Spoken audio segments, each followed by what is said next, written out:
ថ្ងៃទី8ខែតុលាឆ្នាំ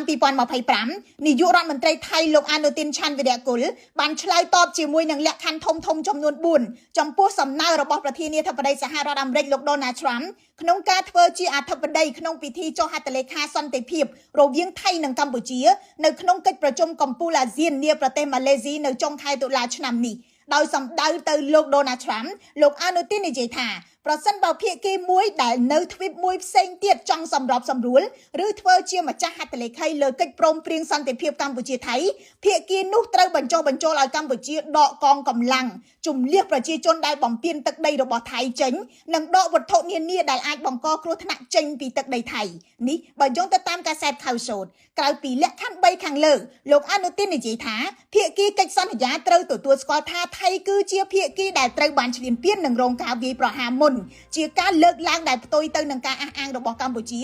ដែលថាថៃគឺជាអ្នកបើកការវាយប្រហារនៅថ្ងៃទី24ខែកក្កដាឆ្នាំ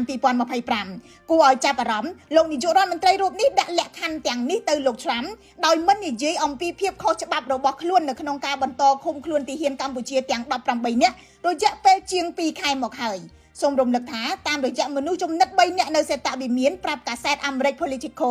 លោក Trump បង្ហាញបំណងចូលរួមកិច្ចប្រជុំកំពូលអាស៊ាននៅប្រទេសម៉ាឡេស៊ីនៅថ្ងៃទី26ដល់28ខែតុលាឆ្នាំ2025ដោយទាមទារធ្វើជាអធិបតីលើពិធីចុះហត្ថលេខាជាផ្លូវការនៃកិច្ចព្រមព្រៀងសន្តិភាពកម្ពុជាថៃ